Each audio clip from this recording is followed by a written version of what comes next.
As a creative aspect, TV is one of the best things that we do as a species. Along with music and film and books, they bring out the best creative of all of us. They entertain and they bring so much joy to many. They invoke emotion and enable us to feel things that we bury sometimes deep down. That's what this podcast is for. Welcome to A Million Little TV Shows. This is what I call the breakdown while I break down. Each week I will go through a different TV show, a different season of that TV show, and different episodes of that show. And I will break down not only emotions, but I will break down stories from my life, and let you know why these TV shows mean so much to me, and why I believe that they are some of the most important shows out there. This podcast is here to highlight a lot of smaller TV shows, or TV shows that don't really get a platform, because we know of a bunch of TV shows that get a multitude of different podcasts. Ted Lasso, Game of Thrones, The Office, they've all got several podcasts out there analysing all types of different things. But there's not many out there for the little guy, and that's what I'm trying to highlight. So each week I will go through a different show, different seasons, different episodes, and I will go across all different kinds of genres and different countries to bring you what I believe is some of the best TV out there. So I'm glad you're here with me. I'm glad you're here for this journey. And if you've watched the shows before and you wanted to come here and get an analysis on them and have someone go through them and pick out bits that you might have enjoyed, then I'm glad you are here. If, however, you have never watched the show and you just want to come and have someone talk in your ear about different TV shows, I'm glad you are here. But I hope that it inspires some people to go and seek out these TV shows. They deserve to be watched. They were made with love and care, and they are the same as this podcast, made with love and care. I am your host, Mike, and I will take you through every adventure, every horror, every piece of drama, and I hope that you enjoy the show.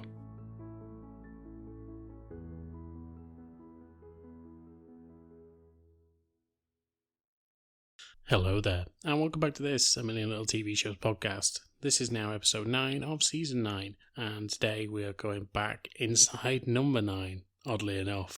So, I cannot wait to get back into the series. Obviously, we're going to be going into season 8, which obviously doesn't fit with the 9 theme, but we've only got one more season of this show until season 9, so we're slowly getting to the end of it, but the quality doesn't drop off nonetheless. Well, you know my thoughts on season 9 if you've listened to the podcast before, but everything else up until this point has been absolute quality, and the next 6 episodes are definitely that as well. So I just want to get into it. But thank you for being here, and I hope you're all doing well out there. Obviously, I've got some shilling to do, so if you want to come find me, I'm over on Instagram, I'm on TikTok, I'm on Blue Sky, Twitter, I'm on several of the different podcast apps now. I've got a Patreon, so just go and have a look at the link tree. You can find me pretty much anywhere through that. But let's get into it. So, this is Inside Number 9, Season 8, Episodes 1 to 3.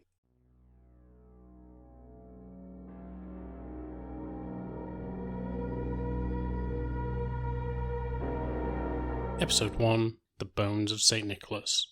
This episode stars Simon Callow as Dick, Shobnar Gulati as Posey, Pemberton as Jasper, and Shearsmith as Pierce. And so we meet Jasper as he enters a church. It's Christmas Eve, and it seems that he's going to be staying at the church throughout the night. Jasper is a doctor and he is a historian, and he is there that night to study the church, try and garner more information about St. Nicholas. Dick comes in. It seems that Dick is the chaplain of the church. He is essentially renting this place out for the night so that Jasper can have this experience. It also seems like it's a bit of a money spinner for the church, as it seems like it's not the first time that this has happened, and Dick accommodates Jasper. Dick heads away and Jasper starts looking around the church. He sees a figure in the distance that is hiding behind the tree, stood at the altar. As he does, he calls out to the figure, but there is no answer. Any time that he gets closer, the figure just seems to disappear. He's then joined by Posey and Pierce. They're a couple, and it seems that their holiday plans have been scuppered due to the fact that they were meant to be going to Lapland, but there's no snow, so they haven't bothered going. So instead, they've decided to adventure out to this church. Jasper claims that he thought he had the church for himself all night, but Posey and Pierce had actually booked the last minute. Throughout the night, Jasper tries to get some time alone. He is doing all these studies, and he is currently doing rubbings of the floor, where you get like wax paper and some crayon or some charcoal and make copies of whatever you are outlining. He then heads off up into the bell tower and starts having a look around. He finds some strange markings on a wall and goes in for a better look. However, throughout, he keeps hearing these noises. He also finds a shoe that, when he comes back down, isn't there anymore, and so he's unsure whether he is having tricks of the light.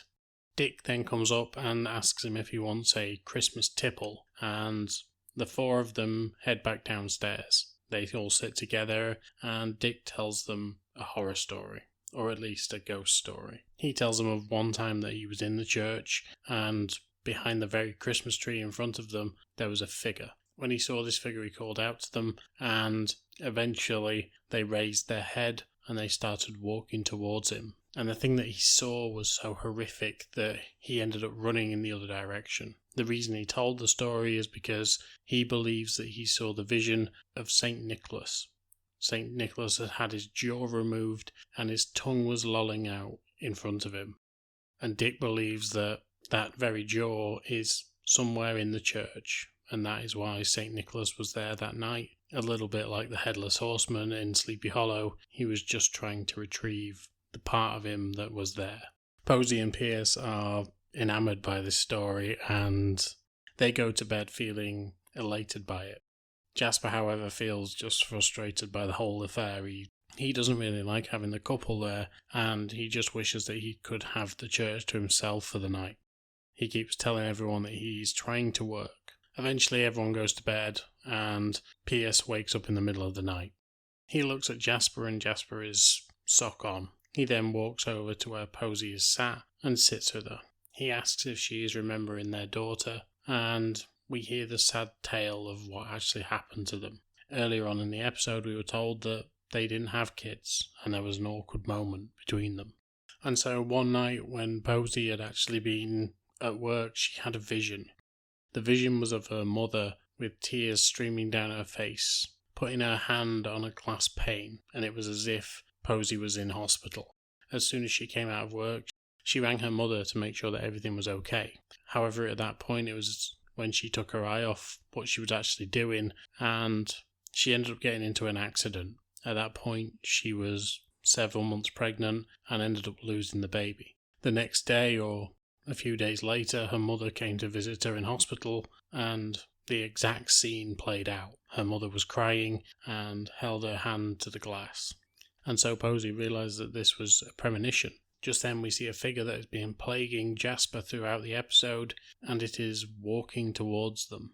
It is in a red cloak, and it is dressed up similar to the way that St. Nicholas is throughout this whole church. It gets closer and closer, and eventually Pierce and Posey see it. They make a run for it, only for it to be revealed as it being Jasper. He now has the church to himself as he always wanted. He has finished up all his work, and he has managed to get the rubbings that he needs. He lines them up and finds out that the symbols that he saw earlier were an indicator as to where the jaw is of St. Nicholas. He knows that this will get him a lot of money for an old relic like that, and it is his mind to steal it. And so he heads back to the spot. However, where it is very treacherous. He heads across the plank, and at this point, Dick is now looking for him as well. But as he gets to this brick in the wall, he manages to remove it, and then he manages to reach inside and find the thing that he's been searching for, the jaw of St. Nicholas. At that very moment, there is a crack. The plank underneath him gives way, and Jasper is caught by his collar. Jasper then hangs from this hook, and we see certain visions from throughout the episode which would have indicated that this is what was to happen to Jasper. He sees himself dressed in the cloak, hid behind the tree. He sees his own shoe fall to the ground. He hears the gurgling from his own throat as he slowly passes away. All visions of what was to come, very much as Posey had stated earlier about our own story. Eventually, Dick finds him, but it is too late. And when Dick sees what's on the ground, to be quite fair, doesn't really matter about Jasper anymore. he has something that he can sell and live the life of Riley. This was one of the first times that Inside Number 9 actually went a while without airing another episode. So this one was done at Christmas. The next episode didn't come out till April, but it was worth it. It was worth that break because this was such a good episode. Very much like the Halloween one that they did. I wish they'd done it as a separate episode, but they didn't, unfortunately. But it is brilliant. Simon Callow, you can just see the calibre of the man when he is actually delivering these monologues. And he tells this story so well, and he's such a theatre actor that it is compelling to watch.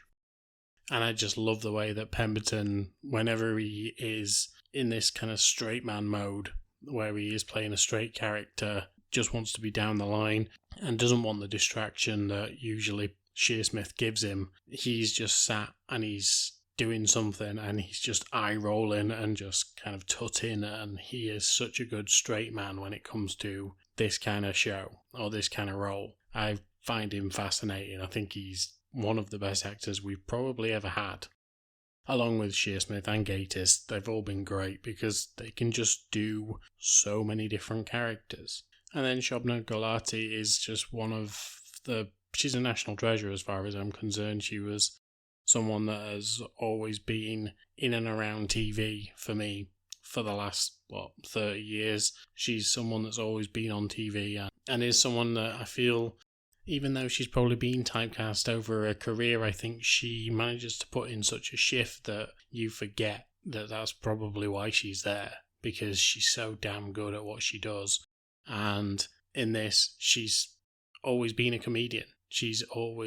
I remember watching her in a show called Dinner Ladies way back when with Victoria Wood and several others, and she was great in that. She was absolutely amazing. And she always sort of plays this, I don't want to say dumb character, but she plays a very clueless person throughout who just ends up getting some of the best and most funny lines. And she delivers them with such a deadpan that I just can't fault the woman for how good she is. And I do like seeing her on screen. I think she's fantastic.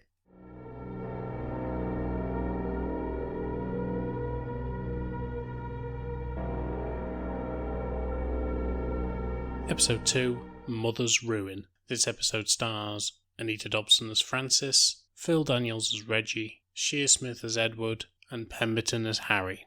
And so Edward breaks into this house, or this bungalow, and as he does, he starts preparing something. However, he gets quickly interrupted by the door. He answers it, and it's his brother. It seems that these two haven't seen each other in a while, and Harry sort of wants to catch up, but Edward just wants to get on with whatever he is doing. Edward looks around the room and asks Harry if the layout is exactly the same as when their mother last was in this room. Harry confirms it, and Edward begins setting up. He tells his brother that they have a small opportunity to actually converse with their mother over the fact that she hid money from them for multiple years, because their father and their mother at one point were in a gang. And just before their father died, a bunch of money went missing, and Edward believes that their mother had this money. However, Harry is naive to all of this and doesn't believe that his mother would be capable of such deception. He looked after her in her final years and believes that she wouldn't have done this.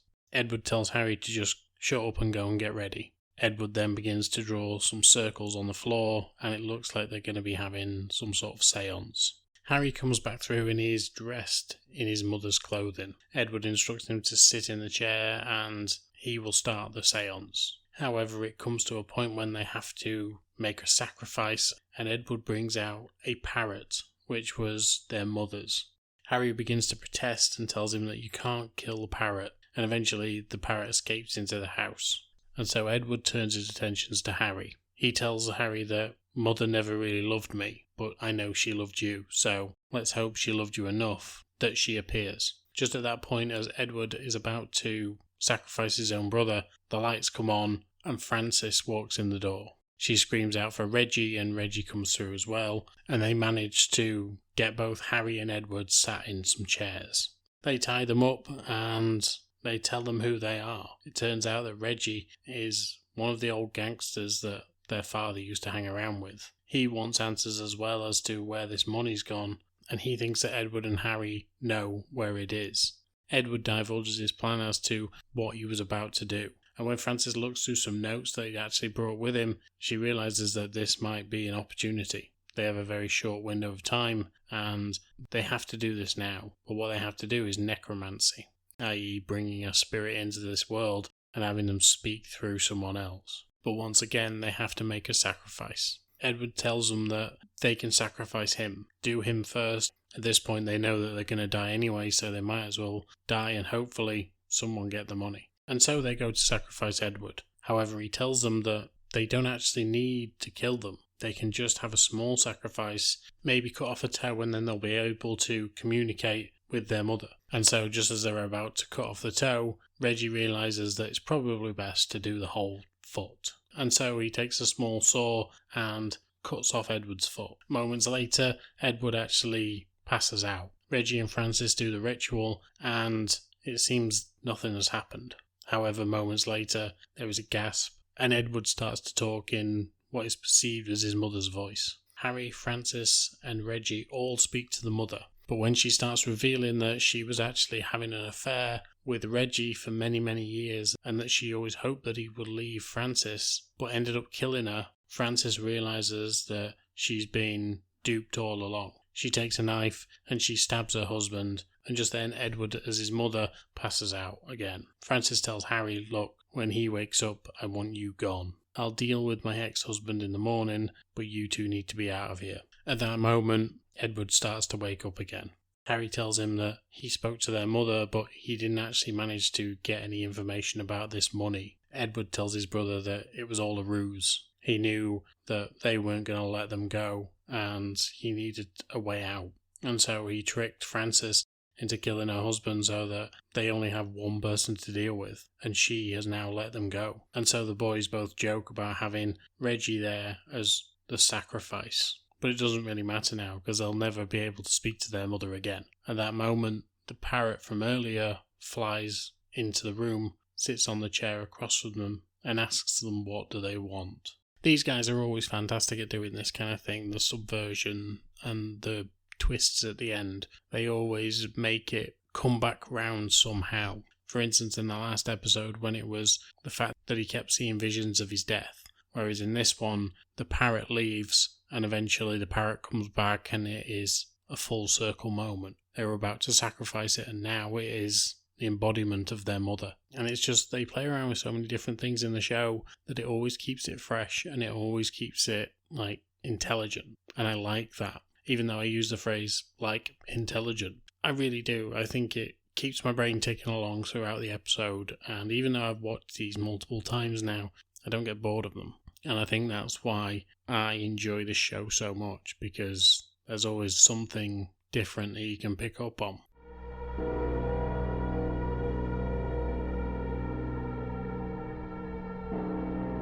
Episode 3. Paraskevidekatriaphobia. And trust me, I was fucking nervous to say that one, but I actually got through it pretty decently, so we won't be saying that word again. But essentially, it means the fear of Friday the 13th. This episode stars Amanda Abington as Dana, Samantha Spiro as Sue, Pemberton as Johnny, and Shearsmith as Gareth. So Gareth wakes up and he looks at the date. It is Friday the 13th. His wife comes in, looks at him and asks him if he's okay. He waves her off and tells her that he'll be fine, it's okay. She says that she's going to head out for the day and does so, leaving Gareth on his own. Gareth gets the house locked up, calls into work and tells them that he won't be in that day. He makes up an excuse that he's feeling ill and is going to stay home instead of infecting the whole office. As he starts listening to a radio station, he picks up on a fact that the presenter actually gets something wrong. But just at that moment, he gets a knock at the door. He doesn't want to answer it, so he tries to hide. However, it turns out that it's the postwoman, Sue. She sees that he's in the living room and she tells him that she has a package for him. He asks if she can bring it back later and she says, no, I've got a round to do and I can't just be coming back later on. If you don't get it today, it's going to be at the depot and then who knows when it's going to come out again. And so he accepts it. However, when he gets to the door and she asks him to sign, the pen won't work that she's brought with her. He goes inside and he tells her to just stay at the door, don't come in, while he looks for a pen. He scrambles around, he ends up emptying a drawer onto the floor, and then the post lady has now come inside. She asks if she can use the loo while he's looking for a pen, and after some convincing, he tells her yes. You can see that he is stressed out by this whole situation. Once she's in the toilet, she ends up getting locked in, and just then through the open door, a black cat walks in. Gareth's trying to sort out as many situations as he can right now. Obviously, he's panicking. He's got the fear of the Friday the 13th running through him right now. He heads up and tries to get the black cat out of the house, another omen of bad luck. After a while struggling with the cat, he decides that he can only do one thing at a time and ends up going back downstairs to unlock the post lady from his toilet. However, once he gets there, there is a ladder set up at the bottom of his stairs and he doesn't want to walk under it. It's one of those extendable ladders and he tries to move it out of his way, but there's no reason for the ladder to be there. Just then Johnny appears and you can see just how flustered Gareth is at this point. Gareth says that he'll move the ladder shortly, but he's right now trying to get the woman out of the toilet and he doesn't understand why she's in there in the first place and who the hell is she, and whether she's been locked in there by accident or whether Gareth has actually locked her in there. After several other omens, including shoes being put on tables and peacock feathers being brought into his house, which I didn't know was an omen of bad luck, they managed to get the postwoman Sue out of the toilet. However, then Johnny points out that the reason that the lock is so knackered is because she has been using a screw to try and get out of the toilet. At that point, Gareth looks into the bathroom and sees that the mirror is hanging off. He knows that if that smashes, that's going to be 7 years bad luck, and so all three of them end up going back into the bathroom. However, then Johnny's granddaughter Bethany runs up and closes the door. She has been brought to the house by her mother, Shelley, and is being looked after by her grandfather for the day. The reason that Johnny is there is because he's a handyman and he has been called by Sue to actually come and help her out. So Gareth is getting the day that he didn't want. It's just constant chaos, and all he wanted was a nice quiet day in the house. Eventually, Gareth breaks out of the toilet, and as he's trying to get everyone out of his house, he walks into the living room and sees his wife Dana with another man. Not in that way. This man, however, is a doctor, and he tells him that he's heard all about his story. He knows about what happened to him, and he knows that he has a problem when it comes to Friday the 13th. It turns out that Johnny, Sue, Shelley, and Bethany are all actors, and that they have been playing parts just to show him that just because it happens doesn't mean that it's a bad thing. Bad things are going to happen on Friday the 13th, but just like they're going to happen on every other day. The only reason that we believe that they happen worse on Friday the 13th is because we get into our head that that's a bad day. And so they tell Johnny to sit down and they talk to him about what happened that day on Friday the 13th when he was a lot younger. Johnny tells a story of how he was meant to be going on a bus trip with his friends. However, that day he wasn't feeling great and the bus trip left without him. It ended up skidding on a patch of black ice and the bus full of his friends, every one of them perished. And he's felt guilty ever since that he wasn't on the bus on that day, on that Friday the 13th, and now he feels guilty for everything. The doctor tells him that just because things happen, it doesn't mean that they aren't going to happen on any other day. It was just an unfortunate day for him, and that it wasn't his fault. And just because he believes in this Friday the 13th superstition doesn't mean it's real. He tells him that he needs to do something drastic to get him out of this phobia at all times. And he advises him to smash a mirror right in front of them right now, because just because the mirror breaks, it doesn't mean that he's going to have 7 years of bad luck. After some goading from everyone in the room, he manages to do it, and he forgives himself for not getting on that trip all those years ago. Moments later, the doorbell goes, and it turns out to be the presenter of the radio show that he was listening to earlier on in the day. He hands him a cheque for £130,000 and tells him that he was the 1 millionth caller that day. And because he has won this massive check, and he's essentially a very lucky man on this, the most unlucky day of the year. And so now he starts to realise that maybe he should have forgiven himself all along. He's been living in fear of this date for so long now that it's ended up affecting him and his wife and anyone that he's probably come into contact with. The next morning he wakes up and he looks over at his calendar. The date says Friday the 13th and he begins to panic. He thinks it's all been a dream. Dana comes in and she talks to him for a bit and tells him, "You just haven't changed your calendar around, silly." She sorts that out for him and she says, "Your pre-recorded interview from yesterday is going to be on soon. Come downstairs, come listen to it." The package that was brought the day before by the postwoman is actually opened and he sees that it is an umbrella.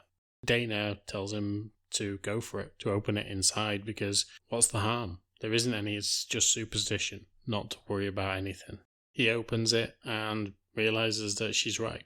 There was just nothing to worry about. He hands her the umbrella and she goes out for the day. He sits back, he starts to drink his tea, he puts his headphones on and starts to listen to his interview from the previous day. Just in that moment, we see a screech of tyres, someone fly out into the road, and a yellow umbrella float down the road. This episode, apart from the fucking title, which is a nightmare to say, is fantastic. It's so clever and the guys did it so well that when I actually watched this episode, I remember my reaction to it. I sat with my mouth agape at the end because I genuinely didn't see them doing that. I mean, I know they do a shock every episode, but I genuinely didn't see that one coming. You know there's something. You always know there's something going to happen. But that one got me because I just thought it was about trying to explain that day away. Trying to explain the phenomena of that phobia. And when they still threw in a twist at the end, I was like, you fuckers. You absolute fuckers. These first 3 episodes were brilliant. And I love Inside Number 9. And I'm happy to get through these next 9 episodes and see where it takes us. Because obviously, there's 9 episodes left now. There's 3 in this season and there's 6 in the next. But unfortunately, we won't be getting into Inside Number 9 until the last episode of this season now. So we've got a few to go. We're on episode 9 at the minute, so 4 more to go, and then we will finish this season up. But this has been so much fun watching this show again. Absolutely brilliant. Like I say, they constantly do something new with everything that they do. And I love watching Shearsmith play a paranoid character. I think he just does it so well. Whenever he's kind of uppity about anything, he's brilliant. He's so good. It's a bit like Pemberton whenever he's trying to be straight-laced or whatever. He always manages to pull it off really well. Although in this, he was playing like a handyman. And so because he was playing that kind of character as a working class hero type person, he was really good as well. He's so versatile. In fact, they're both so versatile. I said that before, but they just are. And watching them act circles around some of the people that they have in the show is bizarre. Because they have some of the best British actors and actresses that are working in the country right now in the show. And they just end up acting circles around them and they're just seen as like a comedy act or a comedy duo. And I know they've been in some things, but fucking hell, I really don't get how they are just still seen as just the guys from League of Gentlemen. It's crazy. Although I have done that on this show as well, so give the devil his due. Anyway, I'm done. I'm done for today, and I love this. I love getting back into the show, and I'm going to miss it when it's gone, but I know I can at least then pick it up and watch it again for pleasure instead of for this, as much fun as this is. But I'm done for today, so thank you very much for listening. I hope you're all doing well out there, and until next time, I will speak to you soon. Bye. As always, thank you for listening to this podcast, and you could really help me and the podcast by giving a like, share, subscribe on all major platforms that you listen to podcasts on. As an independent podcaster, this will just help me exponentially when it comes to actually doing more things with this podcast. I truly do enjoy this, and I absolutely love revisiting these TV shows with you guys. So any engagement from you is always welcome, and I will try and listen to all of you when you give suggestions or just tell me what you think about the podcast. But once again, thank you for listening, and until next time, I will speak to you soon. Bye.